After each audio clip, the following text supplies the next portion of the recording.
It began with rain, not the kind that came loud and furious like a summer storm, but a soft, misty drizzle that painted Seoul's evening streets in shades of silver. Neon signs shimmered in puddles, and umbrellas bobbed like flowers in a slow-moving stream of people. The city breathed beneath its rhythm, bustling, yet somehow hushed beneath the falling sky. Jeniffer Adams stood under the awning of a small food stall in the heart of Hongdae, her curls damp around her cheeks, a paper bag in one hand, and frustration slowly blooming in her chest. "No," she said, voice low but firm, "I didn't order this." The elderly vendor behind the counter blinked at her, then waved his hand dismissively as if brushing away a fly. "Same. Bulgogi. Eat. Eat." Jennifer exhaled through her nose. She wasn't trying to cause trouble. She had practiced this exact phrase in Korean on the subway just that morning. She reached into her bag and pulled out her phone, scrolling to her saved phrases. "Josonghabnida. Jumuni dalrayo." "I'm sorry. The order is different." The man scowled and pointed to a greasy sign above the counter. "No refund. You order, you pay." People were starting to glance. A couple of students murmured behind their hands. Someone snickered. The drizzle turned to a steadier rain. Jennifer's heart beat faster. She wasn't angry, at least not entirely. It was the helplessness, the tiredness of always having to explain, to fight just a little harder, just to be understood. She tried again, slower. "Jonin, kimchi jjigae, sikyosoyo." "I ordered kimchi stew." The vendor shook his head, now impatient. "No, you pay, now." A man walking past paused, frowned, then reached for his phone. Jennifer's eyes tracked the motion, her stomach sinking. "He's calling the police." 10 minutes later, the flashing blue lights of a patrol car cast a cool glow over the wet sidewalk. The students dispersed like leaves in the wind, and the vendor suddenly straightened, voice lowered, more careful now. But Jennifer remained still, her paper bag held awkwardly to her chest like a shield. From the car stepped a tall figure, uniformed, cap low against the rain. His eyes scanned the scene quickly, sharp, assessing, but not unkind. "Annyeonghaseyo," he greeted, bowing slightly. "What seems to be the problem?"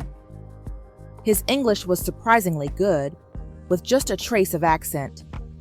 Jennifer met his gaze, startled by how calm it made her feel. "I didn't call anyone," she said first, "but I guess someone else thought I needed help." The vendor launched into a flurry of words, pointing at her and then at the food container. Jennifer watched the officer's expression, neutral, steady, not immediately on the vendor's side. That surprised her. He turned back to her. "You say the order was wrong?" "Yes. I ordered kimchi stew. He gave me bulgogi, and now he wants me to pay extra." "You speak Korean?"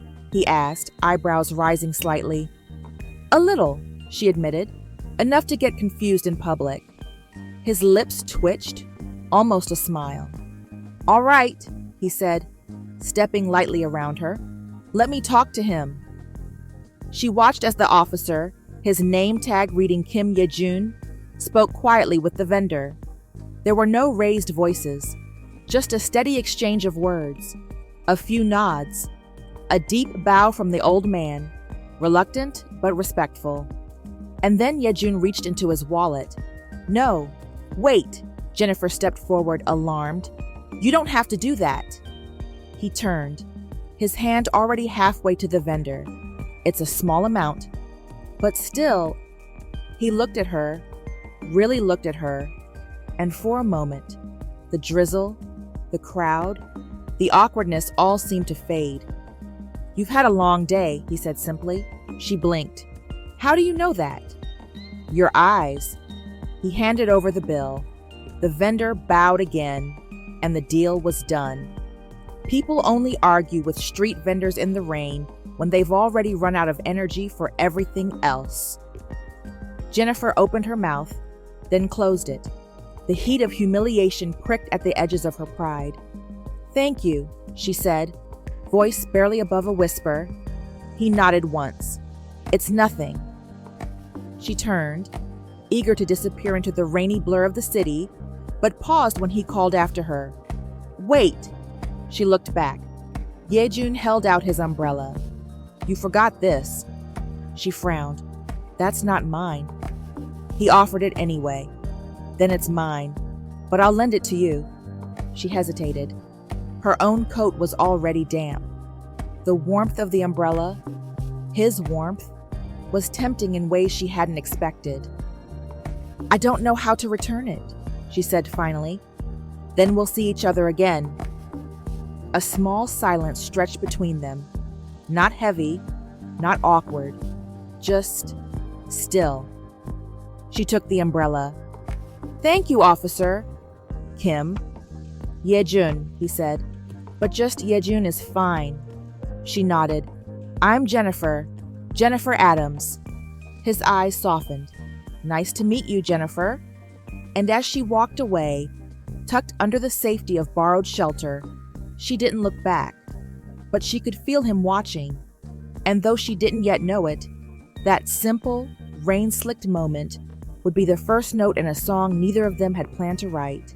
The Seoul Metropolitan Police, Jongno Station, stood like a block of order pressed between busy streets and crooked alleyways. It was the kind of building people passed every day, but rarely looked at twice. Clean, functional, and forgettable. Except today, Jeniffer Adams stood in front of it holding a neatly tied box of banana muffins and wondering if this was a terrible idea. He probably forgot the whole thing, she thought, or worse. What if he thinks I'm stalking him? Still, the rain from the night before hadn't fully dried from the pavement, and the memory of the officer. "Ye-jun," he had said, standing calm in the chaos, lingered too vividly to ignore. She took a breath, smoothed her coat, and stepped inside. The lobby smelled faintly of coffee and paper. Officers moved briskly between desks, heads bent over forms and files, too busy to notice the quiet woman with natural curls standing near the front counter. A young officer at the reception looked up. "Can I help you?" "I'm looking for Officer Kim Ye-jun," she said, trying to sound confident. I wanted to thank him." The woman blinked, clearly surprised. "One moment." She disappeared down a hallway. Jennifer waited, fiddling with the ribbon on the box in her hands. Her heart thudded in her chest like it was too big for her ribs. She wasn't even sure what she was going to say. "Hi, thank you for rescuing me from my own meltdown in the rain." Ridiculous. Then she heard footsteps. Turning, she saw him. Ye-jun was out of uniform, dressed casually in a soft navy sweater and jeans, looking taller and somehow more approachable in the daylight. His eyes widened slightly when he saw her. "Miss Adams?" She smiled nervously. "Just Jennifer." He approached slowly, unsure. "Is everything okay?" Yes, she said quickly, lifting the box. "I just wanted to thank you properly. For last night." His brow furrowed. "You didn't have to come all the way here." "I know, but I wanted to. And I bake when I'm anxious, so..." She held out the box. He stared at it for a second, then accepted it with both hands, the gesture unexpectedly formal.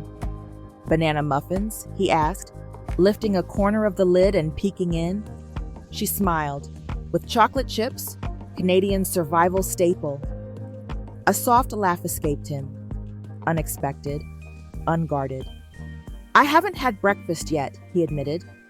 "Well then," she said, relaxing, "I guess the timing was right."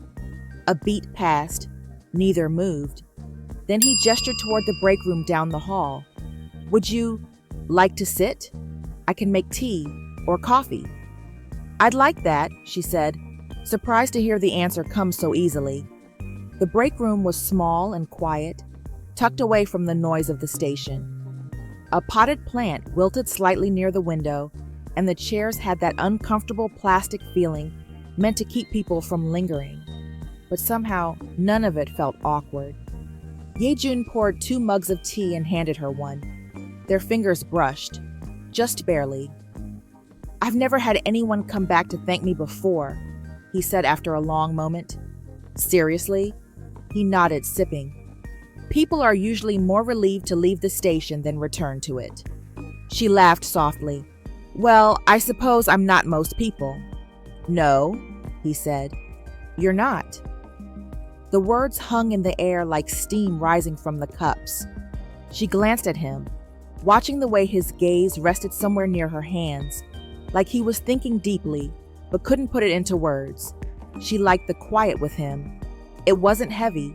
It felt like the world had slowed down just enough for her to breathe fully. He surprised her again.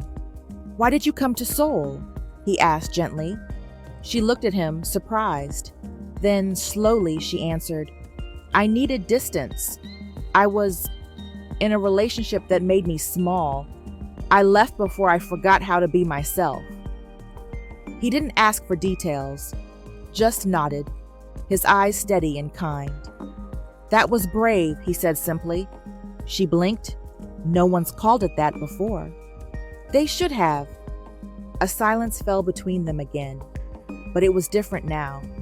Thicker, warmer. Something unspoken passing between them like a current. Finally, she stood. "I should let you get back to work," she said, placing her empty mug in the sink. He stood too, instinctively straightening his sweater. "Your collar," she murmured, reaching up.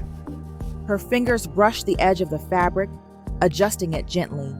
It wasn't disheveled.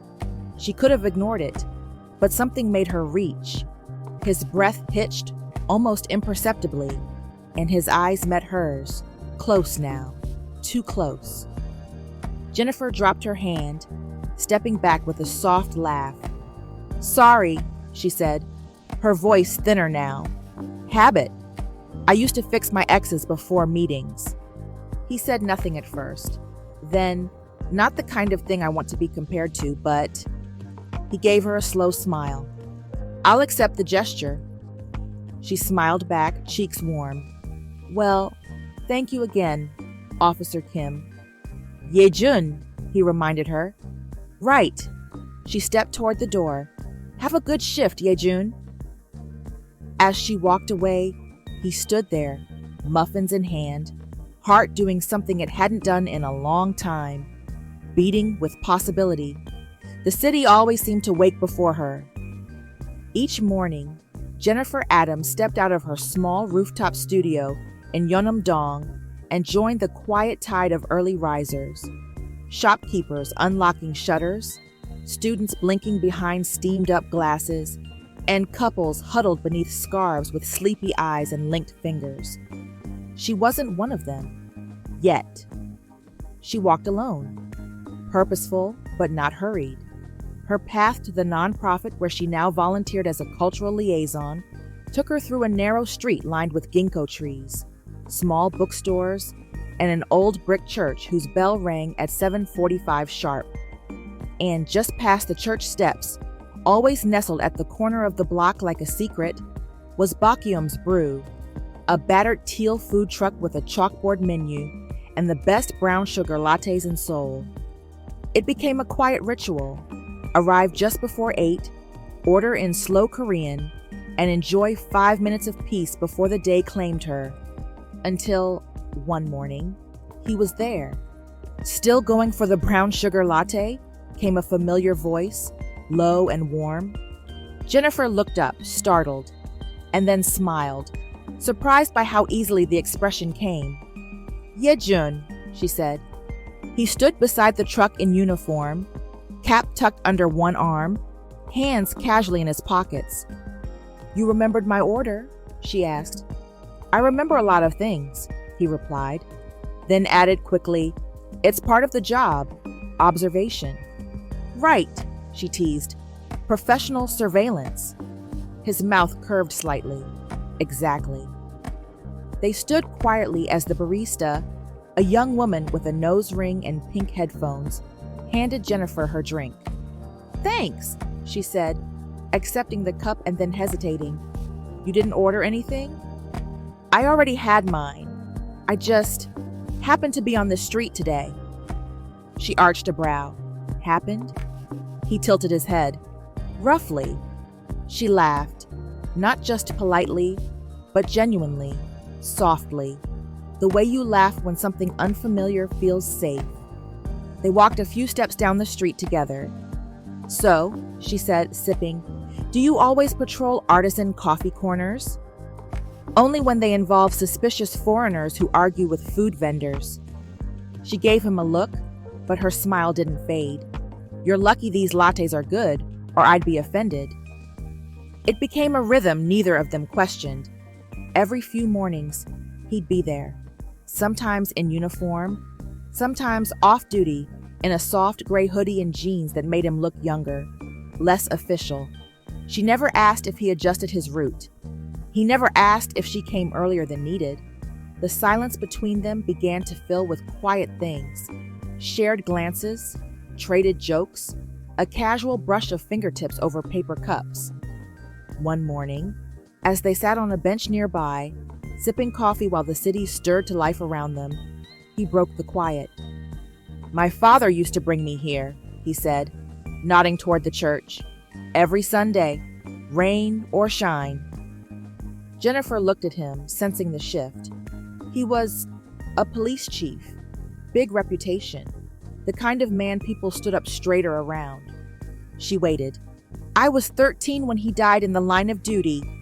Her breath caught. "I'm sorry, Ye-jun." He nodded once, his jaw tense. "Sometimes I wonder if I joined the force because I wanted to follow in his footsteps, or because I needed to walk out of his shadow." Jennifer stared into her cup. "You ever get an answer?" "Not yet," he admitted. "But some mornings, the silence feels like progress." She nodded. "I understand that." He turned to her. "You do?" She didn't meet his eyes, not right away. "My mother passed 2 years ago," she said. "I'm sorry." She was the strong one. Everyone said I took after her. But after she died, I didn't feel strong. I felt invisible. He was quiet for a long moment. "You don't seem invisible to me," he said finally. She looked at him then, and whatever was in her expression made him shift slightly, like something had landed too close to his chest. Later that week, after a long day of outreach and translating forms for newly arrived families, Jennifer was walking home when the clouds opened above her. She hadn't brought an umbrella. The rain caught her mid-crosswalk, soaking through her coat in seconds. Then, a hand on her shoulder. "You'll catch a cold," Ye-jun said, holding his umbrella over both of them. She blinked. "You're stalking me." "I'm escorting a civilian," he said smoothly. "Community safety protocol." She smiled as they walked side by side, tucked close beneath the umbrella. They didn't speak much, but their arms brushed, and their steps fell in sync. And it felt like something sacred was happening beneath that shelter of rain. When they reached her door, she paused. "Thank you again, for always showing up." He looked at her, eyes softer now. "Some people are worth showing up for." She looked down. "Ye-jun." He stepped back just slightly. "Good night, Jennifer." "Good night." The rain kept falling, gentle and sure. She watched until he disappeared around the corner, the dark blue of his jacket vanishing into the night. After that, it wasn't just morning coffees. It was evening walks, and safety, and silence that said, "You're not alone anymore." The park wasn't large, just a sliver of green carved between apartment buildings and winding alleys. But it had something Jennifer loved: space. Space to breathe, to think, to be. Late autumn had begun to touch the edges of Seoul. The leaves turned gold and rust, the breeze cooler now, brushing her cheeks as she sat on the bench with a cup of chamomile tea between her hands. The city moved behind her. Traffic hums, distant bells from a nearby school, the occasional bark of a dog. But here, it was quiet enough to hear her own heartbeat. And then, footsteps. She didn't need to look up. "You always know where to find me," she said, a small smile curving her lips. Ye-jun sat beside her, careful not to sit too close, but closer than a stranger would. "I could say the same," he murmured. "You've turned that coffee truck into your unofficial office." She chuckled. "I'm building an empire, one latte at a time." He glanced at her, amused. "How's work?" She shrugged, sipping. "Good days and rough ones. Sometimes I translate forms for new families. Other days, I listen to women try to explain pain in a language that doesn't yet know their names." He was quiet. Then, "That's hard." "It is," she said, "but it matters." She stared ahead, watching a child run beneath a maple tree, his mother hurrying after him. "Back in Canada," she said slowly, "I worked in trauma-informed counseling, mostly for refugee women, some domestic abuse cases too. But it wasn't enough. The system chews people up, especially people who don't look or speak like everyone else." He turned slightly to face her. "What did you want to do?" She looked at him then, fully, directly, and her voice was softer when she spoke. "I want to open a clinic, not just therapy, a place that understands how culture and healing overlap. That healing doesn't always look like crying on a couch. Sometimes it's being seen, spoken to in your own tongue. Sometimes it's tea and warm soup, and someone who listens without needing you to explain why you cry when you hear a certain kind of music." Ye-jun didn't answer right away. He just watched her, the way her eyes glinted with both passion and exhaustion, the way her words carried the weight of something lived, not just learned. "You'd be good at that," he said finally. She smiled faintly. "It's just a dream." He shook his head. "Not just." A silence settled between them again, but it didn't feel unfinished. It felt like air making room. Then she surprised him. "What about you?" she asked. "Is this what you always wanted to do?" He didn't answer right away, his hands resting on his knees, tense slightly. The mask he wore, calm, measured, slipped for a second. "I'm not sure," he said quietly. "I wear the badge, but I'm not sure I carry the same heart." She turned toward him, brow furrowed. "What do you mean?" "My father," he said, voice slower now, was the kind of officer who commanded rooms. People said he was fearless, unshakable. They gave him medals, wrote about him in papers. He paused. "But I remember the nights he came home and locked himself in the study, the nights my mother left food outside the door." Jennifer didn't interrupt. "I thought if I followed his path, I could understand him. Maybe I could be someone worth respecting too. But most days, I'm not sure I belong. I don't yell. I don't push people around. I listen. I hesitate. I care too much. Sometimes that's not the kind of man people want behind a badge." She looked at him for a long time. Then she said softly, "Then carry your own." He blinked. She leaned in, not breaking his gaze. "Don't carry his badge or their expectations. Just your heart, because it's enough." His throat tightened. He swallowed. "You make it sound easy." She smiled. "It's not. But I see you, Ye-jun. You don't need to be louder. You just need to be brave in your own voice."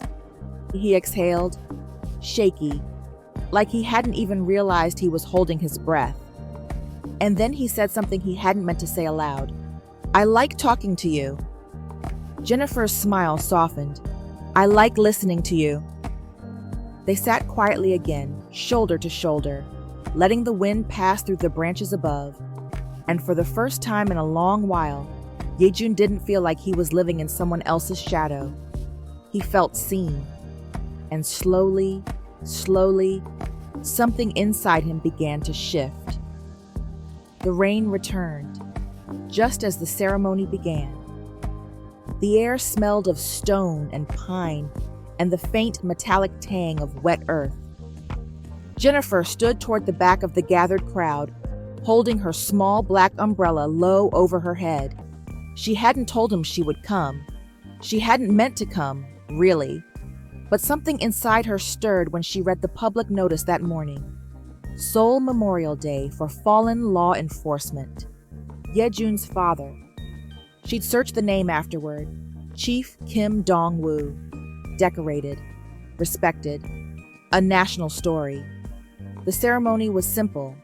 A few short speeches, a reading of names, a quiet moment of silence broken only by rain, whispering against umbrellas. And then, from the corner of her eye, movement. She turned. He stood at the edge of the plaza, just outside the tented area. No umbrella, no badge today. Just a dark gray coat, soaked through at the shoulders, and a stillness in his body that was louder than any siren. Ye-jun. He hadn't seen her yet. His eyes were fixed on the engraved wall ahead of him, on the name etched in clean hangul at the very center. Kim Dong-woo. Her breath caught. He didn't blink, didn't move, didn't seem to notice the rain dripping from his lashes or the way his hands trembled just slightly at his sides. Then, one small shift. His hand lifted, fingers brushing over the side of his jaw, and suddenly, without warning, tears fell. Not in sobs, not in gasps, just quiet, persistent weeping, the kind a person does when something finally breaks after being held too tightly for too long. Jennifer's throat tightened. She didn't move toward him, didn't speak. She simply stepped back, letting him have the moment alone with the man he was still trying to understand. But later that night, when he knocked on her door, soaked again, but this time with an umbrella in one hand and a paper bag in the other, she knew. He didn't need to say it. "Come in," she said softly. He stepped inside, didn't speak, just handed her the bag. Inside, soup, warm, fragrant, comforting. "I wasn't sure what kind you liked," he murmured. "This is perfect," she said. They sat on the floor by her small table, knees close, the quiet hum of the heater filling the space between their words. Finally, after several long minutes, he spoke. "I saw you there." Jeniffer nodded. "I know. You didn't come to talk to me?" "No," she said. "I came for you, but not to interrupt." He looked down at his hands, now wrapped around a warm mug. "I didn't plan to cry," he said quietly. "I haven't since he died." "You don't have to explain." "But I want to." She waited. "I thought being strong meant not feeling," he said. "That if I mourned too openly, I'd betray what he was, what he stood for." Jennifer's voice was soft. "And now?" He looked up at her, eyes darker now, rimmed with something tender, vulnerable. "Now I think maybe being strong is standing in the rain and letting it fall." She nodded, her chest full of something too vast to name. He reached for her hand then, not suddenly, just intentionally, as if he'd been waiting to do it for days. Her fingers slid into his, and the silence between them became sacred. "I don't know who I am without his shadow," he whispered, "but when I'm with you, I feel like I'm more than what I inherited." Jennifer's eyes burned. She squeezed his hand. "You are." Their heads leaned in close, foreheads nearly touching. No kiss, but something deeper. A promise passed through breath and presence. "You don't have to be your father's son," she said softly. "You just have to be Ye-jun." He swallowed. "Is that enough?" "It's everything." Outside, the rain had begun to slow, and inside, two people, strangers only weeks before, sat with hearts cracked open, held not by grand gestures but by quiet truth. Love wasn't loud, it whispered, and sometimes it came like rain, steady, soft, and washing everything clean. It was late when the call came. Jeniffer had just finished folding laundry, her quiet apartment dimly lit by the warm glow of a single lamp. The kettle hissed softly in the kitchen. She was reaching for her favorite mug when her phone buzzed. Unknown number. She almost ignored it, but something tugged at her. "Hello," a rushed voice answered. "Is this Miss Jeniffer Adams?" She sat upright, instantly alert. "Yes. Who is this?" "I'm Officer Han. I work with Ye-jun. He asked me to let you know he's all right, but he's at the local clinic for a minor injury. Small altercation during patrol, nothing serious." Her tea spilled as she stood too quickly. "Where is he?" The clinic near Mappo was sterile and too quiet, tucked between two residential buildings like a secret. The nurse at the desk pointed to the back without asking her name. When Jeniffer opened the door, she found him sitting on a cot, shirt unbuttoned at the collar, a white bandage stretched across his left shoulder. He looked up, and the calm in his face faltered. "Jeniffer." She crossed the room in 3 quick steps, voice sharp with disbelief. "You got hurt and sent someone else to call me?" He hesitated. "I didn't want to worry you." Her voice cracked. "Then why was I still shaking the whole way here?" He looked away. "I thought hearing my voice would make it worse." "No, Ye-jun," she said, stepping closer. "Not hearing your voice made it worse." Then she stepped closer. "Don't protect me by pushing me away," she said softly. "That's not strength, Ye-jun. That's fear pretending it's noble." His eyes met hers. "I just didn't want you to see me like this." He looked up at her, eyes dark with apology. "I trust you more than anyone. That's why it scared me." She crouched in front of him then, her fingers hovering near the edge of his bandage. "What happened?" "A drunk driver clipped the curb," he said quietly. "I got between him and a vendor. A scuffle broke out. My shoulder took the hit.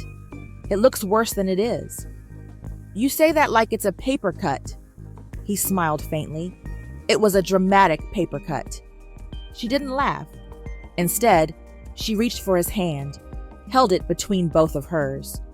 "Next time, I don't care if it's a paper cut or a bullet. Call me. I'd rather hear your voice shaking than silence dressed up as strength." He nodded. "Promise," he said. And this time, she believed him. This is where love sharpens. Not in grand declarations, but in the demand to be included in the ache. She exhaled slowly, then turned away, arms folded tightly across her chest. The silence buzzed. He watched her. "Jeniffer." "You don't get it," she said, her voice tight. "I've just now started to feel steady again, like my feet are on the ground, like I'm not running anymore." He stood quietly, wincing slightly.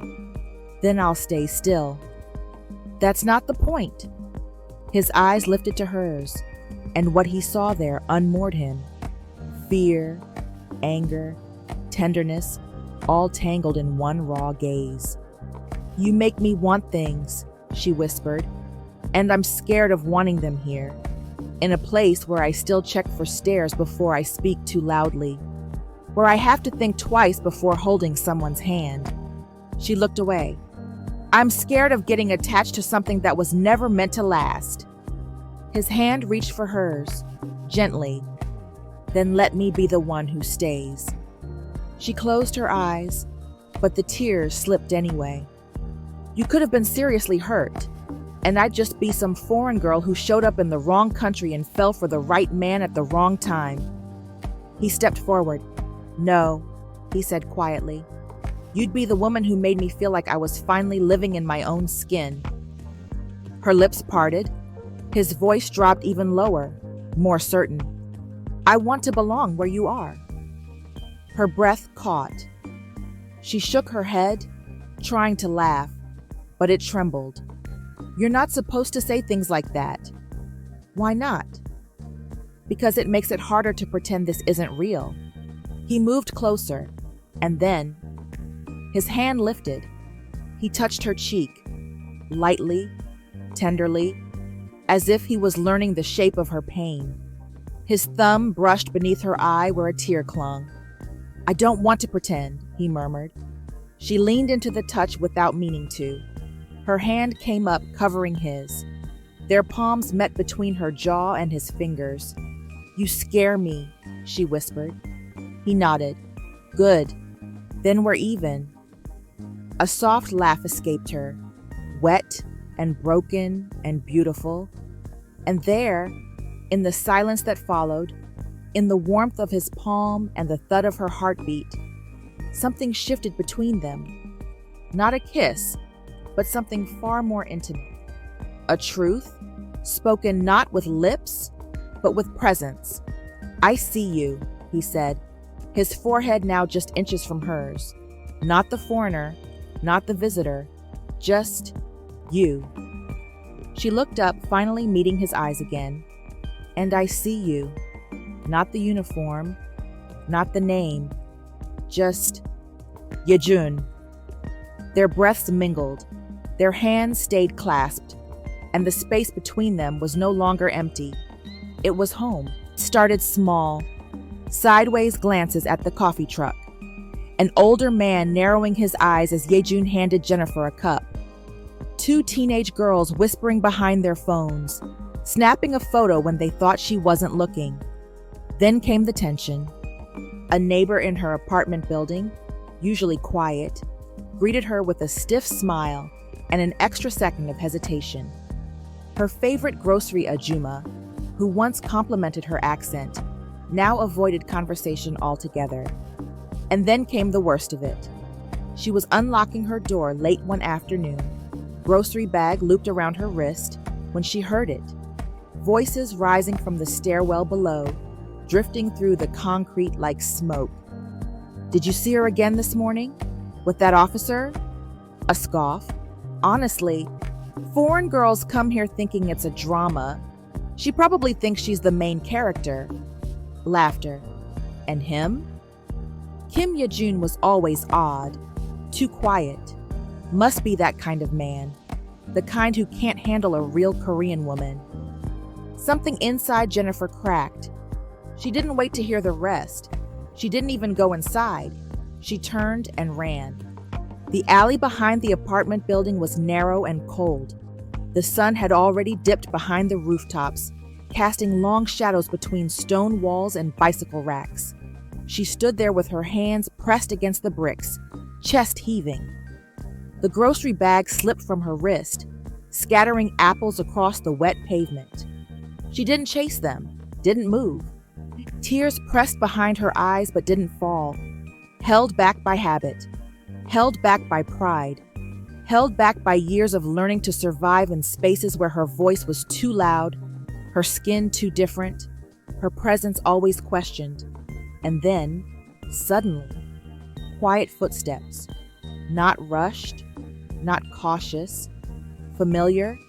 She didn't look up. But a moment later, warm arms wrapped around her from behind, strong, sure, not asking for permission, but offering comfort the way only he could. Jeniffer, Ye-jun whispered, his voice low against her shoulder. She let the tears come then. Her hands reached for his arms, clutching them.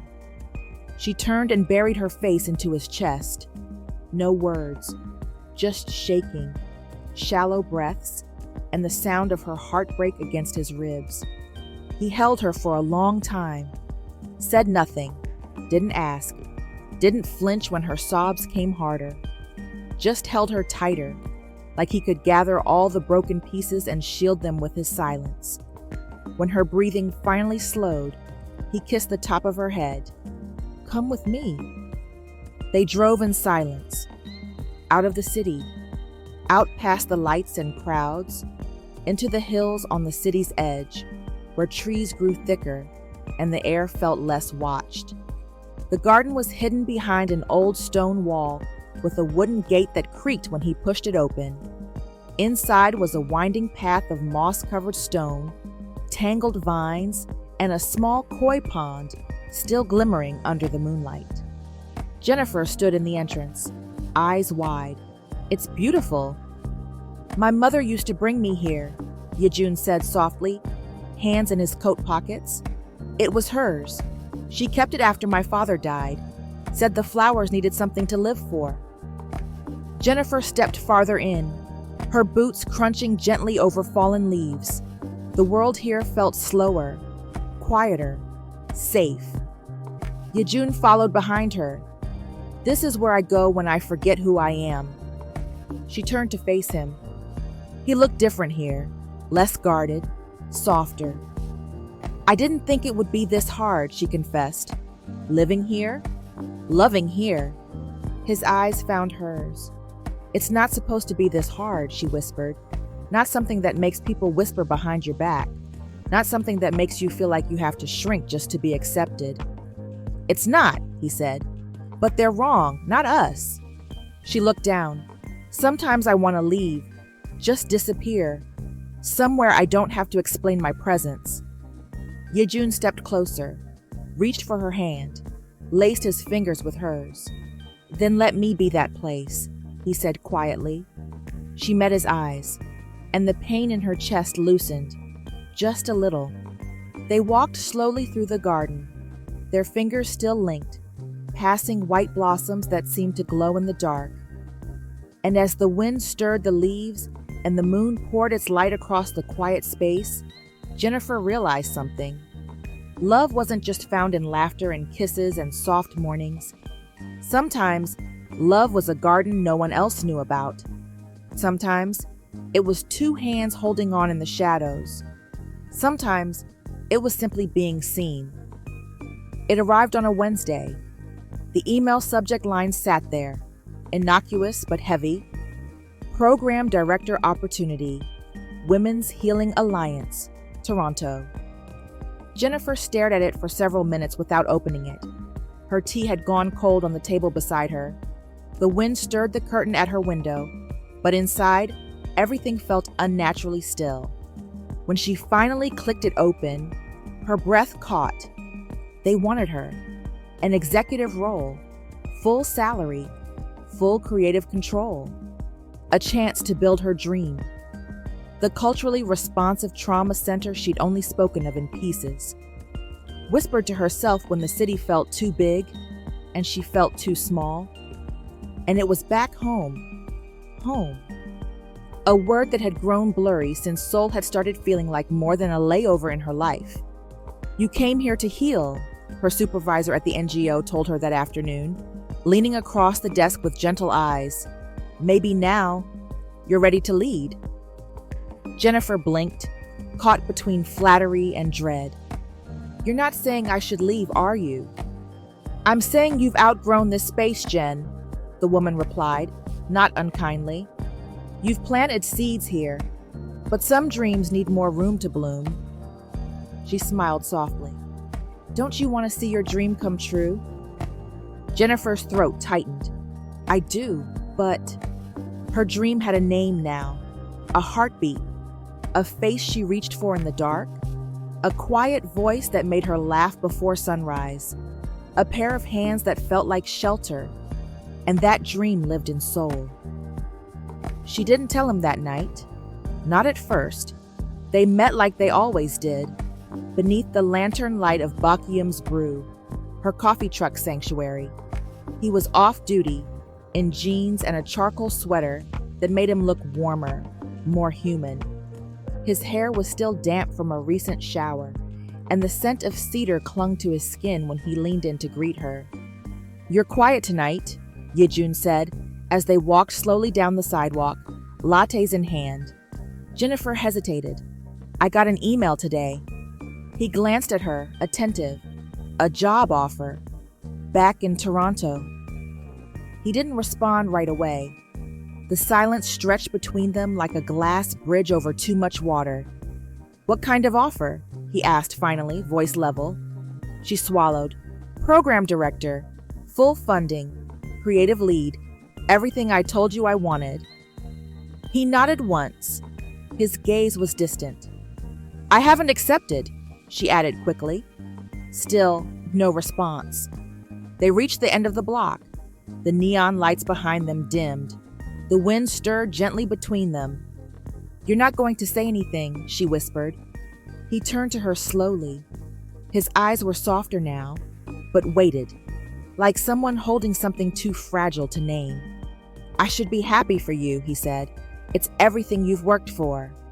But he looked at her then, really looked at her. I don't know how to be happy about something that might take you away from me. The words landed between them like snowfall, quiet, beautiful, and devastating. She stepped closer. Say what you're thinking, Ye-jun. He exhaled. I'm thinking I always knew this might happen. That one day, you'd remember the life you left behind and realize it still has room for you. His voice cracked slightly. And I'm thinking that I hate that I have no right to ask you to stay. Tears stung her eyes. I don't know what to do, she admitted. It wasn't part of the plan. He reached for her hand, holding it with both of his. I know, he whispered. Neither was you for me.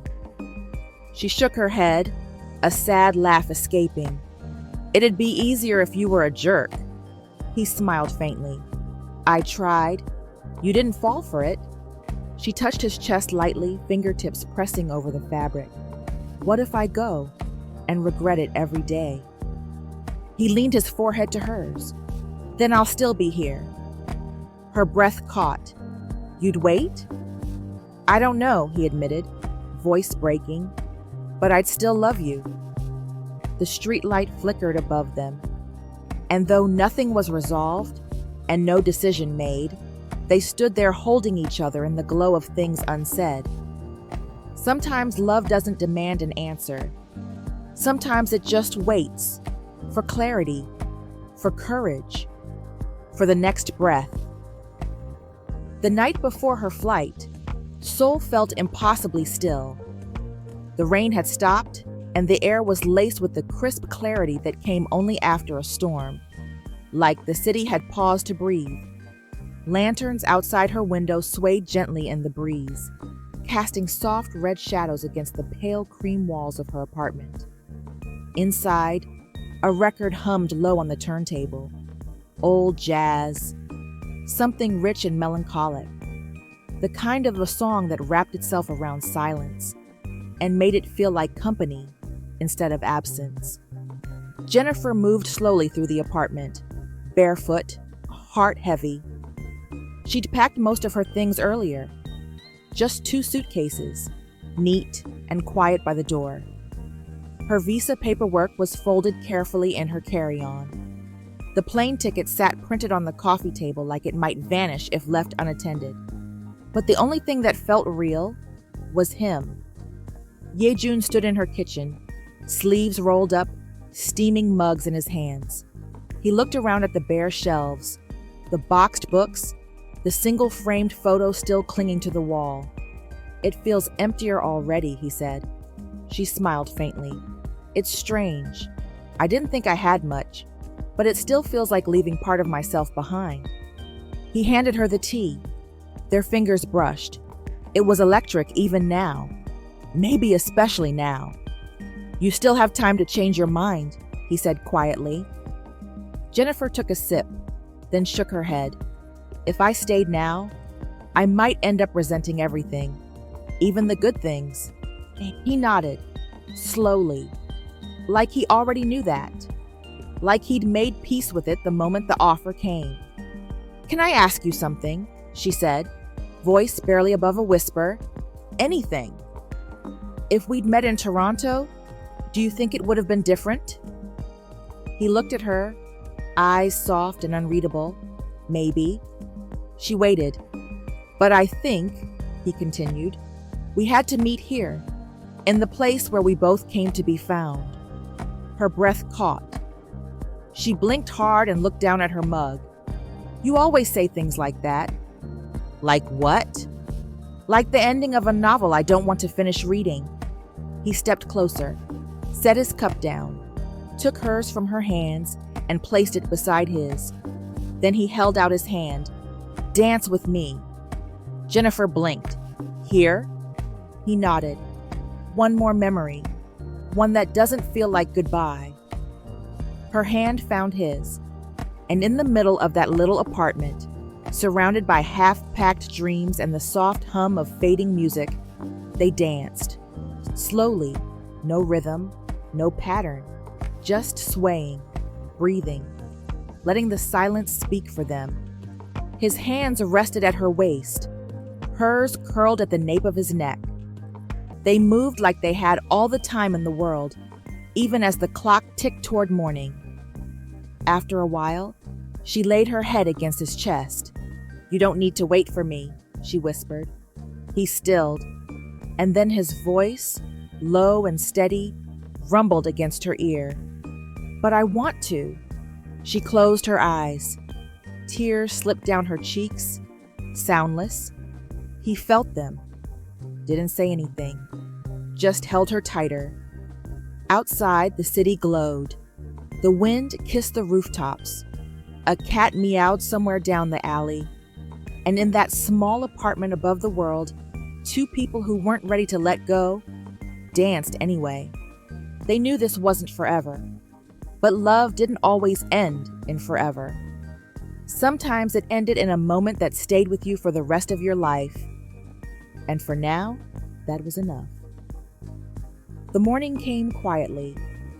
Not with fanfare, not with dramatic thunder or pouring rain, but with a soft gray stillness that blanketed the city like a held breath.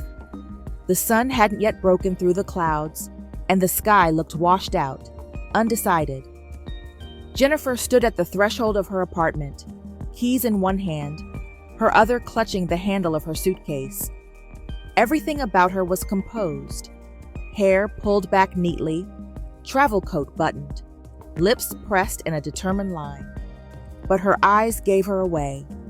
They were swollen from the night before, the night they danced, the night she didn't sleep, just lay curled in bed, replaying every word, every silence, every brush of his hand on her back.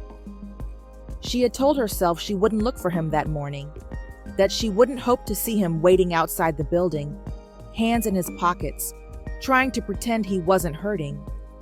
She told herself letting go was an act of love. And still, when she opened the door, her breath hitched at the emptiness beyond it. No Ye-jun, no goodbyes, just the rustle of leaves and the distant groan of a bus turning the corner.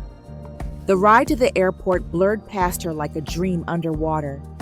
She barely registered the driver's polite chatter, the lull of tires against the highway, the steady beat of her pulse ticking faster with each passing sign.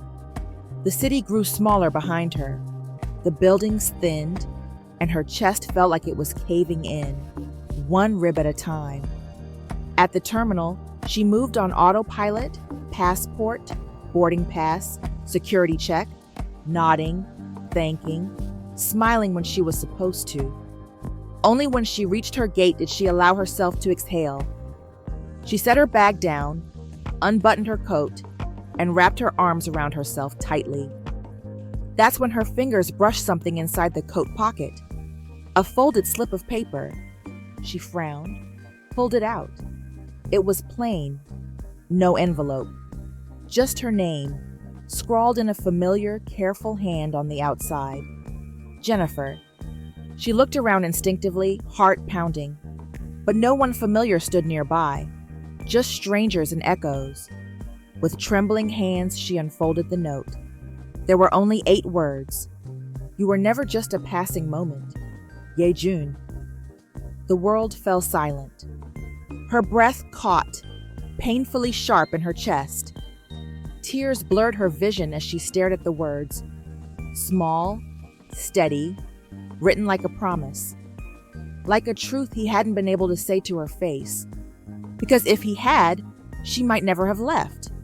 She pressed the note to her lips, eyes closing. And for a moment, It wasn't the airport she felt around her. It was him. His arms, his warmth, his voice in her ear, steady and sure. "I want to belong where you are." They hadn't said goodbye in words, but in silence. In a note tucked where she would find it at the moment her heart was closest to breaking. And somehow, that made it more real. Because sometimes, love didn't scream or plead or hold you back at the gate. Sometimes, love lets you go, but left its echo behind, soft and unshakable. Toronto looked good on her, at least on the surface. Jeniffer Adams had become a name people remembered. Director of Outreach and Wellness Initiatives, Women's Healing Alliance. She was giving lectures now, building programs, hosting trauma-informed summits in 3 languages. She'd even been featured in a national article about Black female leaders transforming mental health services in underserved communities. They called her bold, articulate, driven. She smiled when they said those things, signed autographs when asked, gave speeches about collective care and resilience, wore perfectly tailored suits in warm earth tones, and always knew what to say. But at night, when the lights went off and her heels lay in a quiet corner of her condo, something inside her hummed with restlessness. It wasn't regret. She'd made the right choice. She hadn't left to run away. She'd left to become whole. But right choices didn't always bring peace. They hadn't spoken in nearly a year. Not directly. She hadn't blocked him. She couldn't. But neither of them dared open a door they might not be ready to walk through. Once, she received a single photo from an unfamiliar Korean number. A shot of the magnolia tree in bloom. White petals, rain-slicked bark, soft gray sky. No caption, no sender name. She saved it anyway. Months later, after she delivered her first televised keynote, she came into her office to find a plain envelope with no return address. Inside was a folded coffee sleeve from the crooked truck they used to meet at. On the inside, written in familiar handwriting, "Still arguing with vendors?" She smiled, just once, then tucked it into her wallet, behind her ID, where no one would find it. She didn't reply, neither did he. But some silences weren't empty. Some silences waited. The invitation arrived in late March. International Trauma and Migration Healing Summit. Location, Seoul. Keynote requested. Lodging provided. She almost said no. But when she closed her eyes and imagined the winding alleyways, the hum of morning traffic, the scent of brown sugar lattes near the river, something fluttered in her chest. And when she looked again at the sender's name, one of the outreach coordinators who'd once been mentored by Ye-jun, something else stirred. So she said yes. And this time, she didn't hesitate when she pressed send. The conference was held in a sleek, modern building in Yongno. Tall glass walls, open spaces, polished wood floors. Everything efficient, beautiful, just like she remembered. She gave her keynote on the second morning. It was well received, people clapped, someone cried. But when she stepped down from the podium, something still ached. She needed air. She found herself walking without direction, letting the city guide her feet. Past familiar corners, the quiet little park, a row of shops she remembered visiting for snacks during late-night shifts. Then, the street vendor. Her breath caught. It was the same cart, same peeling red sign, same small awning, sagging slightly in the middle.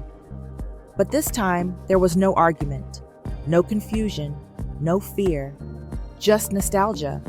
She paused on the sidewalk, heart thudding. The world around her carried on. Cars, conversations, bells. But for a moment, she just stood there, staring. Then she heard it. Still avoiding bulgogi? Her head turned so fast her hair swept across her face, and there he was.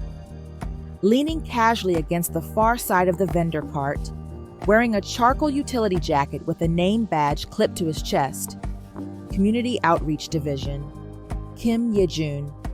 He looked different, older, or maybe just settled.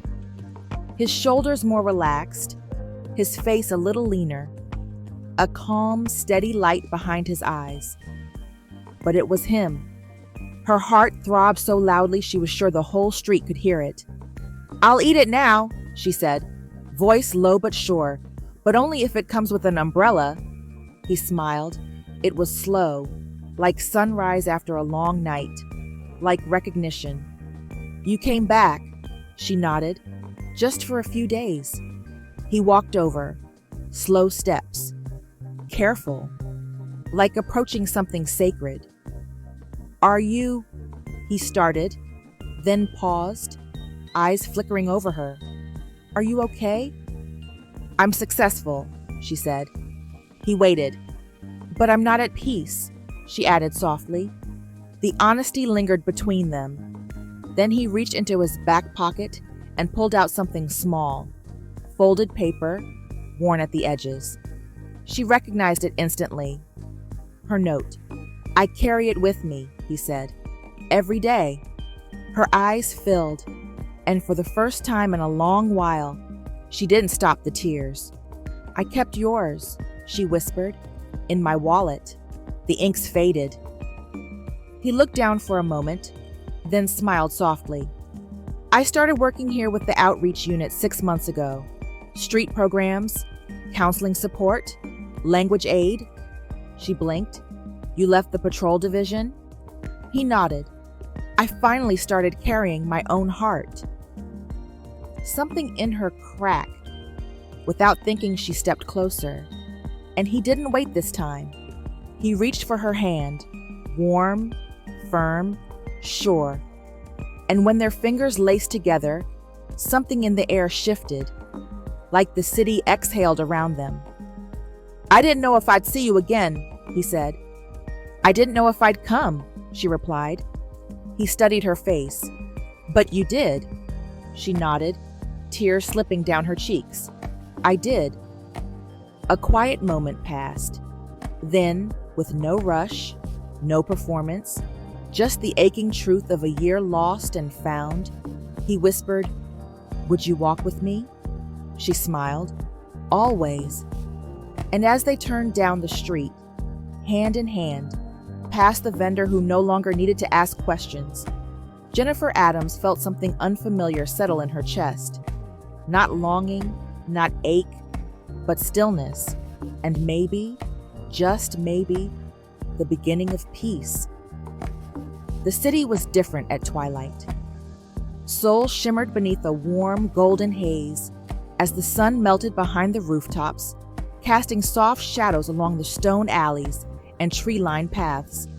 The air smelled faintly of spring, earthy, hopeful, laced with distant hints of jasmine.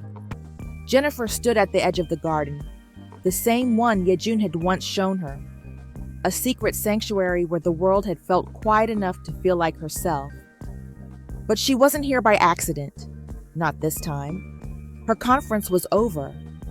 Her hotel checkout had been that morning. Her flight to Toronto, scheduled to depart in just a few hours.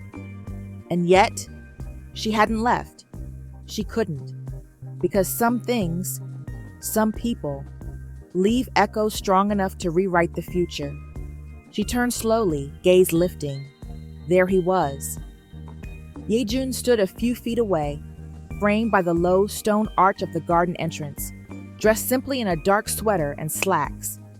His hair stirred gently in the breeze, and in his hand was something small, an umbrella. Their eyes locked. And just like that, time folded in on itself. Not a second passed, not a year, only them, here, now. Still arguing with vendors? He teased, voice low and familiar as the rain. Jeniffer laughed through the tears already brimming. Only the cute ones in uniform. He smiled, stepped forward, and gently, reverently, lifted his hand to her face. brushing a thumb beneath her eye. "You're crying again," he whispered. "I know," she whispered back. "I always do around you." His hands framed her face now, soft but certain. His eyes searched hers like he was memorizing her all over again. "I waited," he said, "not because I had to." She held her breath, "but because I believed." The tears came then, not from grief, but release. "You believed in me?" she asked. "I believed in us." He pressed his forehead to hers. They stood like that, quiet and trembling, as the world hushed around them. Finally, she pulled back just enough to look at him. "I was supposed to leave today." "I know." "I didn't go." "I know that too." A soft, broken laugh escaped her lips. "I don't know what comes next." "You don't have to," he said, taking her hand. "We'll find out together." He looked down at their joined hands, then up again, his smile returning. Not the careful one she'd seen when they first met, but the real one. The one that made her believe she'd found something holy in a coffee-scented city far from home. "Let me show you something," he said. They walked slowly, the world unfolding around them like pages turning in a long-forgotten book. And as they rounded the corner onto the familiar street, the one where it had all begun, Jennifer felt her breath catch. There it was, Bockium's brew, still standing, still crooked, still perfect. Same teal paint, same chalkboard sign.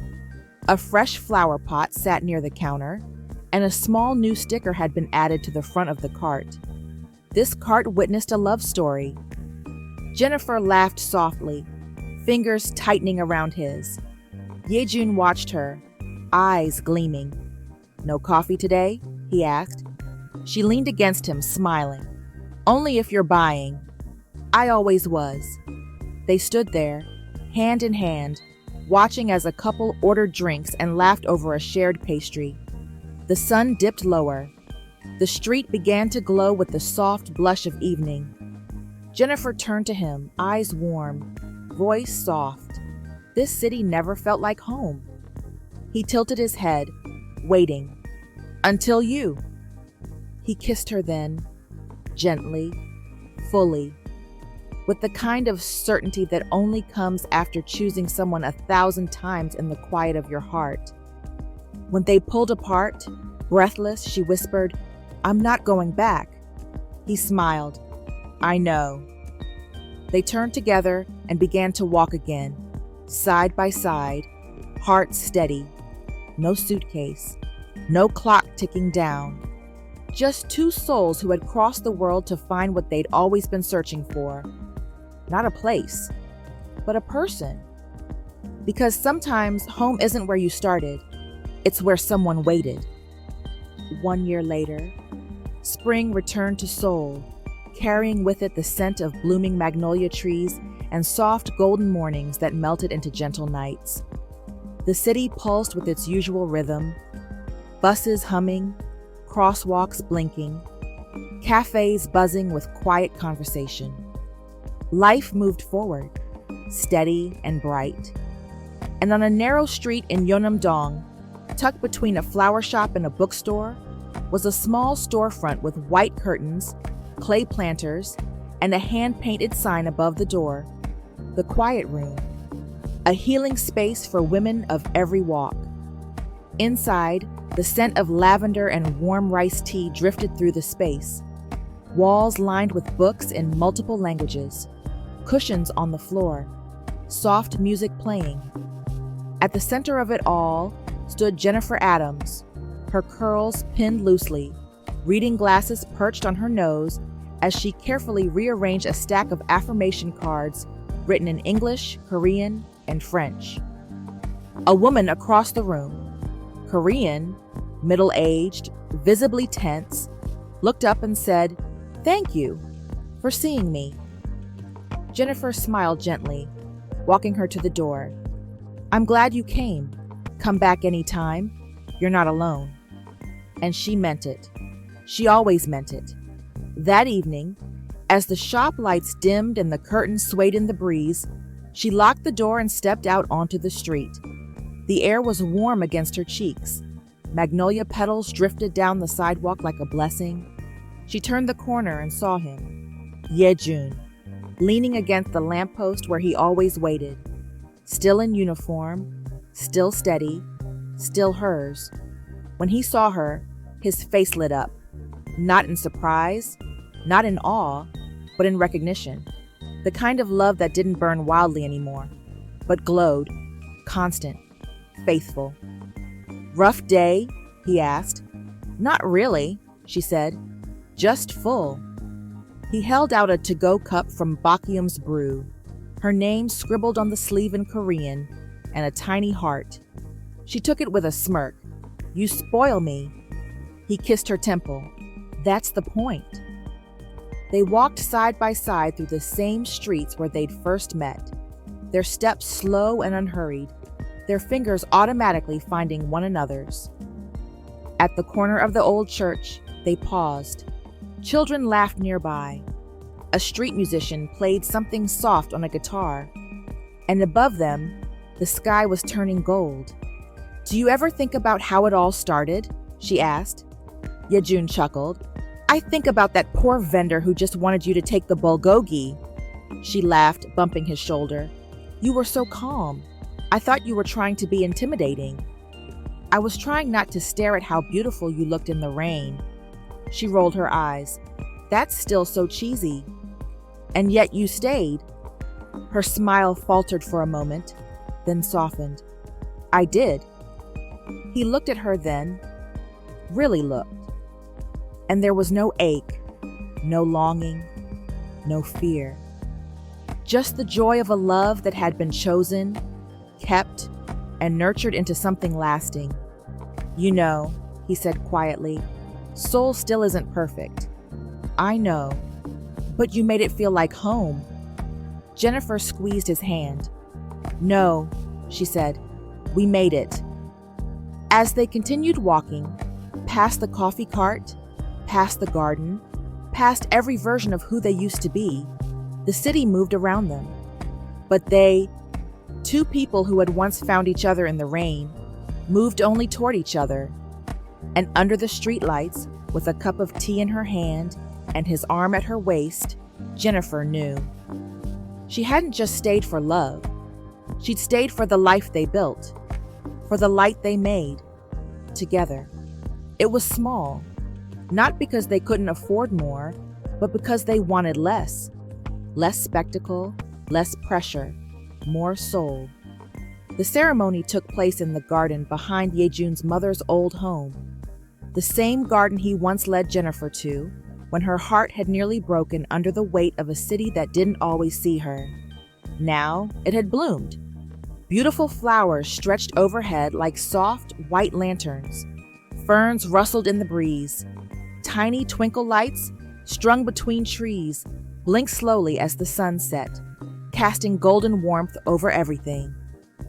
Jeniffer stood beneath a wooden arch wrapped in jasmine and ivory silk, her natural curls pinned back just enough to frame her face. Her gown was simple, elegant cream silk, off the shoulder, with subtle embroidery of leaves near the hem that whispered when she moved. She held no bouquet. She didn't need one. Her hands were steady, her eyes clear. And when Ye-jun stepped toward her, dressed in a tailored gray suit with no tie, just an open collar and a white magnolia pinned to his chest, he looked at her like she was the beginning of every season all at once. The officiant said something, but neither of them heard it. Not really, because their eyes never left each other. When it was time to speak, Jeniffer took a breath and reached for his hands. "I used to think love was something I had to fight to keep. But then you showed me that real love is quiet, steady. It holds space without asking for anything but truth." Her voice trembled, but her grip didn't. "You didn't save me. You met me where I was. And in doing that, you became the safest place I've ever known." Ye-jun's hands tightened gently around hers. His voice was low, raw. I used to think I had to become someone else to be worthy of love. But then you looked at me, and somehow I became more of myself. A breeze stirred the silk behind them. Somewhere, someone sniffled. He smiled, tears brimming. You're my home, Jeniffer. Wherever you go, I belong. She smiled through her tears, leaning her forehead to his. And when they were pronounced husband and wife, there was no roar of applause, just soft clapping, a few tears, a garden of blooms swaying in approval, and one kiss, long, sweet, full of promises they had already started to keep. Later, at the small table where friends and family laughed beneath strung lights and bowls of warm food, Jeniffer laid her head on Ye-jun's shoulder and whispered, "Do you think they all saw this coming?" He chuckled. "The vendor probably did." She grinned. "I should send him a thank you note." "You already did," he said, resting his chin on her hair. "You stayed." She closed her eyes, heart full. And as the sky darkened and the garden pulsed with laughter and light, Jeniffer Adams, now Jennifer Kim, knew this wasn't a new chapter. It was the one she'd always been writing. She just needed the right pen and the right hand to hold. The night had faded into the kind of quiet that only follows joy. The last lanterns in the garden flickered low, casting soft halos across the empty chairs. Leftover cake sat forgotten on porcelain plates. Somewhere, someone hummed a lullaby while packing away string lights. But inside their new apartment, barely furnished, their suitcases still unopened, Jeniffer stood barefoot in the middle of the living room, her wedding gown now replaced by a soft cotton robe, her curls unpinned and falling over her shoulder. She was glowing, but not the kind of glow that came from makeup or cameras. It was the kind that came from being known, from being loved, from becoming herself in someone else's arms. She turned toward the dresser. That's when she saw it. A folded piece of paper, carefully smoothed, her name written on the front in his handwriting, Jeniffer. She stared at it for a long moment, heart suddenly thudding in her chest. Not from panic, but from wonder. She sat on the edge of the bed and slowly unfolded the letter. And as she read each word, each gentle confession, each truth he had carried quietly in his chest, tears began to fall, not from sadness, not even from surprise, but from the beauty of it. Because even now, after everything, he was still finding new ways to choose her. When she finished, she pressed the paper to her heart and closed her eyes. "I love you," she whispered into the silence, knowing he could hear her, even if he was in the next room brushing his teeth or folding a blanket. And then, his voice came from the doorway, low and quiet. "You found it." She looked up. Ye-jun stood there, barefoot in pajama pants and an old t-shirt that clung to his frame. His expression was unreadable, but his eyes were glassy. "You weren't supposed to find it tonight," he murmured. She smiled through her tears. "Why not?" "I didn't want to make you cry before our honeymoon." She laughed softly, walking over to him with the letter still pressed to her chest. "I've never felt more loved," she said. "You don't know what it means, to be chosen in silence, without expectation, without audience." He touched her face gently, brushing away the tear trailing down her cheek. "I'd write you 1,000 more letters if it meant you'd never doubt it." "You don't need to," she whispered. "But if you do, I'll keep everyone." He kissed her then, slow and tender, and full of everything they hadn't said during the vows. And when he finally pulled away, forehead resting against hers, he whispered, "Welcome home, Mrs. Kim." She smiled. "Only if you keep writing to me, Officer Kim." He grinned. "Forever!" And somewhere, in a drawer they would open again years later, perhaps after a fight, or on a rainy Sunday morning, or while telling their future children how it all began, her name would still be there, folded carefully, held like something sacred, a reminder that sometimes the truest love stories aren't shouted. They're written quietly and lived out loud. The end.